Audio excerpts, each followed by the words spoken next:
மீண்டும் மற்றொரு வீடியோ மூலமாக உங்க எல்லாரையுமே சந்திக்கிறதுல சந்தோஷம். இந்த ஜென்டில் பேரண்டிங் அப்படிங்கறத பத்தி நிறைய பேர் கேள்விப்பட்டிருப்பீங்க. ஸோ பொதுவாகவே ஒரு கருத்து இருக்கு இந்த ஜென்டில் பேரண்டிங் அப்படிங்கிறது ஒரு சரியான முறை இல்லை, அல்லது ட்ரெடிஷனலாகவே நாங்க வந்த பேரண்டிங்க்கும் இதுக்கும் நிறைய வித்தியாசங்கள் இருக்குது.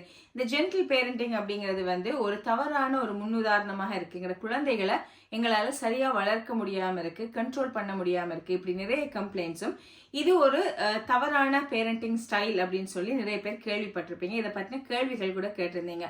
இந்த வீடியோ மூலம் நாங்க பார்க்க போறது இந்த மாடர்ன் பேரண்டிங் ஸ்டைல் அப்ரோச் இருக்கு இல்லையா, இதுல கடைபிடிக்கப்படுற இந்த ஜென்டில் பேரண்டிங் அப்படிங்கிறது உண்மையிலேயே என்ன அப்படிங்கறத பற்றியும், ஏன் இது தவறான விஷயமாக காட்சிப்படுத்தப்படுது, உண்மையிலேயே இது தவறான முறைதானா, இதை பத்தின முழு பார்வைதான் இந்த வீடியோ மூலம் பார்க்க போறோம்.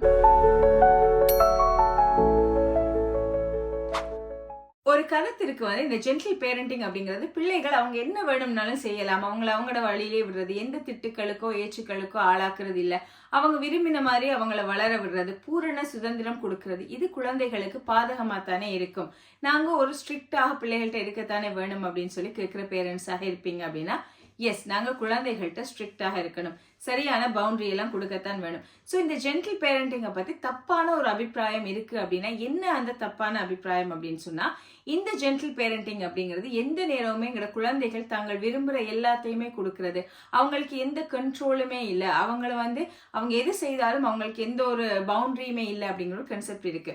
ஆனா உண்மையிலேயே இந்த மாடர்ன் பேரண்டிங் ஸ்டைல் இருக்கு இல்லையா, இதுல இருக்கிறது என்னன்னு சொன்னாங்க, குழந்தைகள் இந்த காலகட்டத்திற்கு ஏற்ற குழந்தைகள் அப்படிங்கறதால அவங்க முந்தின குழந்தைகள் மாதிரி சொல்ற எல்லாத்துக்குமே நம்ம டிக்டேட் பண்ற எல்லா விஷயத்தையுமே 100% கடைபிடிப்பாங்களா அப்படின்னு கேட்டா இல்ல.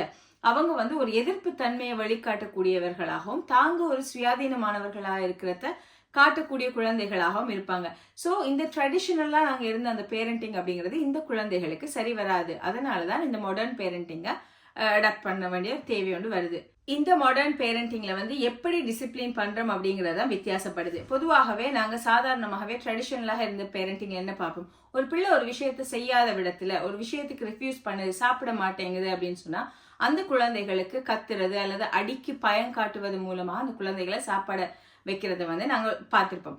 ஆனா இந்த மாடர்ன் பேரண்டிங்ல குழந்தைகள் சாப்பிடலையா, அவங்களுக்கு விருப்பமான ஒரு விஷயத்த அவங்கள்ட்ட இருந்து எடுக்கிறோம். நீங்க சாப்பிடலன்னு சொன்னா உங்களுக்கு டிவி கிடையாது, அல்லது உங்களுக்கு வெளியில போறதை நாங்க ஸ்டாப் பண்ணுவோம், போஸ்ட் பண்ணுவோம், இப்படியான விஷயங்களை காமாக ஒரு ஸ்ட்ரிக்டான பவுண்டரியை கொடுக்கறதான் இந்த மாடர்ன் பேரண்டிங் ஸ்டைலாக இருக்க போகுது. அதே நேரம் சில பேர் சொல்றதை கேட்டிருப்போம், இது குழந்தைகளை ஸ்பாயில் பண்ணுது, அல்லது இது குழந்தைகளோட அந்த கண்ட்ரோல் இல்லாம, அல்லது அந்த பிள்ளைகளை நாங்க எப்பவுமே ரொம்ப பேம்பர் பண்ற ஒரு பேரண்டிங் ஸ்டைலாக இருக்கு அப்படின்னு. இது முற்றிலும் மாறான கருத்து. இப்படியான விஷயங்களை பேரண்ட்ஸ் ஜென்டில் பேரண்டிங் அப்படின்னு நினைச்சிட்டு செய்யறாங்க அப்படின்னா அது அவங்களோட தவறே தவிர இந்த பேரண்டிங் முறையோட தவறாக இருக்காது. சோ இந்த குழந்தைகளுக்கு ஸ்பாயில் பண்றது அப்படின்னு இல்லாம அவங்களோட செல்ஃப் கண்ட்ரோலும் அவங்கள டிசிப்ளின் பண்ணிக்கொள்ளக்கூடியவாறான குழந்தைகளாக உருவாக்குறதும், தங்களோட உணர்வுகள் அடுத்தவர்களோட உணர்வுகளை தங்களுக்கு ஒரு விஷயம் நடக்கிற மாதிரி உணர்ந்து கொள்ற அந்த எம்பத்தி அப்படின்னு சொல்லுவோம் இல்லையா, இதை வளர்க்கறதும் இந்த பேரண்டிங்கோட முக்கிய நோக்கமாக இருக்கு. நீங்க யோசிச்சு பாருங்க, நம்ம குழந்தைகளை எப்பவுமே பயம் காட்டி அல்லது ஒரு விஷயத்தை திருப்பி திருப்பி சொல்றது மூலமாகவே நம்மள பிள்ளைகள் செய்யுது அப்படிங்கறத விட அவங்களாகவே உணர்ந்து செய்யறாங்க அப்படிங்கிறது இன்னும் ஹெல்ப்ஃபுல்லாக இருக்கும் இல்லையா. அதாவது பொதுவாக ட்ரெடிஷனல் பேரண்டிங்ல குழந்தைகளுக்கு இடையில சகோதரர்களுக்கு இடையில ஒரு சண்டை வருது அப்படின்னு சொன்னா ஒரு பிள்ளை இன்னொரு பிள்ளையை அடிச்சிருச்சுன்னு வைப்போம். சோ அந்த பேரண்ட்ஸ் என்ன செய்வாங்க, அந்த அடித்த குழந்தை இருக்கு இல்லையா, அந்த குழந்தையை தண்டிக்க ஆரம்பிப்பாங்க. அதுக்கு 2 அடியை போட்டு அல்லது கத்துறது மூலமாக ஏன் இப்படி செய்த அப்படின்னு சொல்லி அடிக்கிறத பார்த்திருப்போம். ஆனா இந்த மாடர்ன் பேரண்டிங்ல அந்த குழந்தைகளுக்கு அவங்களோட உணர்வுகள், அதாவது இன்னொருத்தருக்கு அடிக்கிறது மூலமாக எப்படியான வலி ஏற்படுது அப்படிங்கிறதையும், அதன் மூலம் குழந்தைகளுக்கு மற்ற குழந்தைகளுக்கு எப்படியான பாதிப்பு வரும், இப்படியான விஷயங்களை காமாக சொல்லி கொடுக்கறது மூலமாக குழந்தைகளுக்கு அந்த எம்பத்தி டெவலப் ஆகும். இதை நார்மலா பாக்குறவங்களுக்கு இது என்ன, இது எவ்வளவு டைம் போகும், இதுக்கு பின்னால நம்ம எவ்வளவு மெனக்கிட வேண்டியதா இருக்கு, 2 ஏச்சை ஏசினோம்னா 2 அடியை போட்டோம்னா பிள்ளை தானா வேலையை செய்ய போகுது, இதுக்கு போய் விளக்கம் சொல்லிட்டு இருக்கிறாங்களே அப்படிங்கிற ஒரு எண்ணம் வரதுக்கான வாய்ப்பு இருக்கு. ஆனா அதுல ஒரு உண்மை இருக்கு, என்னன்னு சொன்னா இட் டேக்ஸ் டைம். இந்த மாடர்ன் பேரண்டிங் அப்படிங்கிறது ஒரு குறிப்பிட்ட காலம் மற்ற ட்ரெடிஷனல் பேரண்டிங்கை விட டைம் எடுக்கக்கூடியதா இருக்கும். ஆனா நாங்க யோசிக்க வேண்டிய விஷயம் என்ன அப்படின்னு சொன்னா, நமக்கு டைம் போறது முக்கியமா அல்லது எங்களோட குழந்தைகளுக்கு ஒரு நிலையான ஒரு பிஹேவியர் மாற்றம் வர்றது முக்கியமா அப்படிங்கிறது. கொஞ்சம் காலம் எடுத்தாலும் நாங்க பொறுமையாக ஆறுதலாக பிள்ளைகளுக்கு சில விஷயங்களை சொல்லிக் கொடுக்குற நேரம் நீண்ட காலம் எடுத்தால் கூட அந்த குழந்தைகள்ல ஏற்படுற மாற்றம் அப்படிங்கிறது நிலையான மாற்றங்களாக இருக்கும். ஸோ சிறு வயதிலிருந்தே ஒரு சைல்ட்ஹுட்லேயே உங்களோட பிள்ளைகளுக்கு சரியான ஒரு பேஸ்மெண்ட்டை கொடுப்போம் அப்படின்னு சொன்னா அந்த பிள்ளைகள் டீனேஜ்லயோ வளர்ந்தவர்களானது பிறகு அதை கண்டினியூஸா கொண்டு போகக்கூடியவங்களா இருப்பாங்க. சில பேர் ஒரு ஜோக்கா சொல்றதை பார்த்திருப்போம், ஜென்டில் பேரண்டிங் அப்படிங்கிறது ஜென்டில் கிட்ஸுக்கு தான், ஈஸி கிட்ஸுக்கு தான். எங்க பிள்ளைகள்லாம் ரொம்ப துடிதுடிப்பான பிள்ளைகளா இருப்பாங்க, இதுங்க எங்க சொன்னா கேட்க போகுது அப்படிங்கிற ஒரு கருத்தை நாங்க பார்த்திருப்போம். நம்ம எல்லாருமே உணர்ந்து கொள்ள வேண்டியது, குழந்தைகள் எதுவுமே தெரியாதவர்களாகத்தான் பிறக்கிறாங்க. அவங்களோட சைல்ட்ஹுட் அப்படிங்கிறது நீங்க ஒரு 4 வயது குழந்தைய எடுத்தீங்க அப்படின்னு சொன்னா எல்லா குழந்தைகளுமே பெரும்பாலும் அவங்களோட மைண்ட் எம்டியாக இருக்க போது நம்ம எது கொடுக்கிறோமோ அதுவாகத்தான் குழந்தைகள் ஆக போறாங்க இல்லையா. சோ நாம இந்த குழந்தையுமே நம்ம தனியாக ஜட்ஜ் பண்ணாம காமாக ஒரு ஒழுங்கான இந்த சென்ஸ் ஒரு ஒழுங்கான ஸ்ட்ரிக்டான பவுண்டரி இருக்கணும். காமாக நீங்க ஹேண்டில் பண்றது வர, ஸ்ட்ரிக்டாக நீங்க இருக்கிறது வர. சில விஷயங்களுக்கு நாங்க நோ சொன்னோம்டா பேரண்ட்ஸ், அது நோவாகவே இருக்கணும். 2 பெற்றோராக இருந்தாலும் கூட அவங்கள்ட்ட இருந்து ஒரே மாதிரியான பதில் வரணும். ஸோ ஒரு விஷயத்த நாங்க அம்மா கிட்ட சாதிக்க முடியாத அப்பா கிட்ட சாதிக்கலாம், அல்லது அப்பா மாட்டேன்னு சொல்றத அம்மா செய்வாங்க. இப்படியான கன்ஃபிளிக்ட் குழந்தைகளுக்கு கொடுக்காம ஸ்ட்ரிக்டாக இந்த வீட்டுல இந்த விஷயம் இல்லை அப்படின்னா, அதாவது 9 மணிக்கு மேல நீங்க ஸ்கிரீன் டைம் இல்லை, உங்களுக்கு 6 மணில இருந்து 7 மணி வரைக்கும் நீங்க படிச்சுதான் ஆகணும். இப்படி ஸ்ட்ரிக்ட் பவுண்டரியை நீங்க காமாக கத்தாம சொல்ற நேரம் அதை குழந்தைகள் சரியாக புரிந்து கொள்வாங்க. அடுத்த இன்னொரு கான்செப்ட் இருக்கு, எப்பவுமே இந்த ஜென்டில் பேரண்டிங் அல்லது மாடர்ன் பேரண்டிங்ல இருக்க பேரண்ட்ஸ் எந்த நேரமுமே காமாகவே இருக்கணும். எதுவுமே பிள்ளைகளை திட்டிடக்கூடாது, ஒரு வார்த்தையுமே சொல்லிடக்கூடாது. நம்ம எப்பவுமே ஒரு தியான நிலையிலே இருக்கணுமா அப்படின்னு கேட்டா இல்ல. நமக்கும் உணர்வுகள் இருக்கு, பேரண்ட்ஸுக்கும் ஒர்க் ஸ்ட்ரெஸ் இருக்கும், உணர்வுகள் இருக்கும், நமக்கு ஏற்கனவே இருக்கிற பிரச்சனைகளா இருக்கட்டும். அதுல ஒரு இடத்துல நாங்க எங்களோட பிள்ளைகளை திட்டிடுவோம் அல்லது கத்திடுவோம், அப்படியான விஷயங்கள்லாம் நடக்கும். ஆனா இந்த மாடர்ன் பேரண்டிங் என்ன அப்படின்னு சொன்னா, ட்ரெடிஷன்ல இதுக்கு முதல்ல செய்தவங்க பேரண்டிங்கை விட வித்தியாசப்படுது என்னன்னா, நம்ம ரிலேஷன்ஷிப்பை ரிப்பேர் பண்றது. குழந்தைகளோட எங்களோட உணர்வுகளா இருக்கட்டும் அல்லது உறவு எப்படி இருக்கு அப்படிங்கிறது இதுல முக்கியத்துவம் வாய்ந்ததா இருக்க போகுது. சோ நாங்க பிள்ளைகளோட ஒரு விஷயத்த ஒரு திட்டிரம் அல்லது கத்திரம் ஏதோ ஒண்ணு அவங்கள ஹர்ட் பண்ற மாதிரியான ஒரு வார்த்தை பிரயோகத்தை விட்டுட்டோம் அப்படின்னா அதை அப்படியே விடுறது தான் நம்ம இதுக்கு முதல்ல பார்த்திருப்போம் இல்லையா நம்மளோட ட்ரெடிஷனல் பேரண்டிங்ல. அது இல்லாம குழந்தைகளோட நெகோஷியேட் பண்றதுக்கு நாங்க கற்றுக்கொள்ளணும்.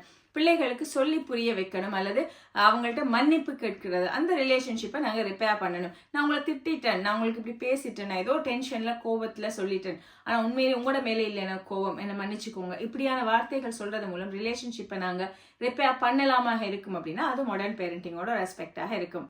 இது ரொம்பவே ஒரு சாஃப்டான பேரண்டிங் முறை அப்படின்னு சொல்லி ஏன் நாங்க நினைக்கிறோம் அப்படின்னு சொன்னா, இதுல பனிஷ்மெண்ட் இல்லை அப்படிங்கிறது. இதுல எந்த பனிஷ்மெண்ட்டுமே இல்லை. பயம் காட்டுறது அப்படிங்கிறது பிழைன்னு சொல்றாங்களே, தண்டிக்காம பிள்ளைகளை எப்படி வளர்க்கிறது, சரியான ஒரு தண்டனை வேணும் தானேன்னு கேட்டா எஸ். ஆனா நாங்க எப்படி தண்டிக்கிறோம் அப்படிங்கிறது தான் இருக்குது. தண்டனை அப்படிங்கிறது குழந்தைகளோட உளநலத்தையும் உடல் நலத்தையும் பாதிக்கும் வகையிலான அடியா இருக்கட்டும் அல்லது அதிக அளவிலான திட்டு, அவங்களோட மனதை பாதிக்கக்கூடிய வார்த்தை பிரயோகங்கள், இது எல்லாமே தண்டனை இல்லை. நம்ம இதுக்கு முதல்லையும் ஒரு வீடியோல பார்த்திருந்தோம் இந்த நெகட்டிவ் பனிஷ்மெண்ட் அப்படிங்கிறது என்ன அப்படின்னு. பாசிட்டிவ் பனிஷ்மெண்ட் அப்படிங்கிறதா நீங்க இந்த அடிக்கிறது இது எல்லாமே. பட் நெகட்டிவ் பனிஷ்மெண்ட் அப்படிங்கிறது குழந்தைகளுக்கு அவங்க விரும்பிய ஒரு பொருளை அவங்கள்ட்ட இருந்து எடுக்கிறது மூலமாக அவங்கள தண்டிக்கிறது. பிள்ளை ஹோம்ஒர்க் செய்யலையா, உங்களுக்கு நோ டிவி. ஸோ இப்படி நீங்க சொல்ற நேரம் பிள்ளைக்கு விருப்பமான ஒரு விஷயத்த நீங்க பிள்ளைகிட்ட இருந்து எடுக்கிறீங்க. ஸோ அது குழந்தைய அடுத்த நாள் ஹோம்ஒர்க் செய்ய ஆரம்பிக்கும். ஆனா நீங்க தொடர்ச்சியாக அடிக்கிறீங்க அப்படின்னு சொன்னா உங்களோட அடிக்கு பயத்துல மட்டுமே அந்த பிள்ளை வேலை செய்யுமே தவிர தான் செய்யணும் அப்படிங்கிற ஒரு இன்டர்னலாகவே ஒரு எண்ணம் அந்த குழந்தைகளுக்கு வருமா அப்படின்னு கேட்டா இல்ல. இந்த மாடர்ன் பேரண்டிங்கோட பெனிஃபிட் நன்மைகள் என்ன அப்படின்னு சொன்னா, குழந்தைகளுக்கும் நமக்குமான அந்த உறவு பலப்படும். பெற்றோர்களுக்கும் குழந்தைகளுக்கும் இடையில ஒரு நல்லிணக்கம் உருவாகும். எங்களோட குழந்தைகள் எங்களை பயத்தோட அப்ரோச் பண்ணாம அன்போடையும் தான் பாதுகாப்பாக உணரும் வகையிலையும் அப்ரோச் பண்ண ஆரம்பிப்பாங்க. நமக்கு ஒரு பிரச்சனைனா நம்மளோட பேரண்ட்ஸ் நமக்காக இருப்பாங்க. நமக்கு என்ன வந்தாலுமே நம்மளை ஜட்ஜ் பண்ணாம நம்ம காது கொடுத்து கேட்பாங்க. நம்ம தவறு செய்தாலுமே அதுக்கு அவங்க ஹெல்ப் பண்ணுவாங்க அதுல இருந்து வெளிவர அப்படிங்கிற ஒரு எண்ணத்தை இந்த நீங்க காமாக கைண்டாக அதே நேரம் ஸ்ட்ராங்காக ஸ்ட்ரிக்டாக வளர்க்கிற குழந்தைகள்ல எதிர்நோக்கக்கூடியவங்களாக இருப்பாங்க. அப்படி இல்லைன்னா உங்களோட பிள்ளைகள் உங்கள்ட்ட நிறைய விஷயங்களை மறைக்க ஆரம்பிப்பாங்க. நீங்களே யோசிச்சு பாருங்க, நீங்க உங்களோட இந்த ஜெனரேஷன்ல இருக்கிற மதர்ஸ் பெற்றோர்கள் இருப்போம் இல்லையா, நம்ம நம்ம பேரண்ட்ஸ் நம்ம கிட்ட ரொம்ப ஸ்ட்ரிக்டாக அல்லது ட்ரெடிஷனல் வேயில வந்து நம்மளை அடித்து வளர்த்திருந்தாங்கன்னா நம்ம பேரண்ட்ஸ் கிட்ட எத்தனை விஷயங்களை மறைத்திருப்போம் அப்படிங்கறத நம்ம யோசிக்கணும். எத்தனையோ பிரச்சனைகளை மறைத்திருப்போம், நமக்குள்ள நிறைய ரகசியங்கள் இருந்திருக்கும். உங்களோட குழந்தை வந்து எதையுமே உங்ககிட்ட வந்து ஓப்பன் அப் பண்ணி பேசக்கூடிய ஒரு சூழ்நிலையை நீங்க வீட்டுல வச்சிருக்கிறீங்க அப்படின்னு சொன்னா அது உங்களோட பேரண்டிங்கோட சக்சஸ்ஃபுல்லான முறையாக இருக்கும். சோ இந்த வீடியோ மூலமாக தர முக்கியமான இன்சைட் அப்படின்னு சொன்னா, இந்த மாடர்ன் குழந்தைகளுக்கு மாடர்ன் பேரண்டிங் தான் சரி வருதே தவிர இந்த ட்ரெடிஷனல் பேரண்டிங் நிறைய இடங்கள்ல ஃபெயிலியராக இருக்கு. ஸோ நம்ம இந்த ஜென்டில் பேரண்டிங் அல்லது மாடர்ன் பேரண்டிங் அப்படிங்கிறத கன்ஃபியூஸ் பண்ணிக்கொள்ளாம அதில் இருக்கிற நல்ல விஷயங்கள் என்ன அப்படிங்கிறத எடுத்துக்கொண்டோம் அப்படின்னா எங்களோட பேரண்டிங்கை வந்து நாங்கள் இன்னும் சிறப்பாக செய்யலாம். இன்னும் ஒரு வீடியோ மூலமாக இன்னும் ஒரு நல்ல தலைப்போடு உங்களை சந்திக்கிற வரைக்கும் விடைபெறுகிறேன். நன்றி.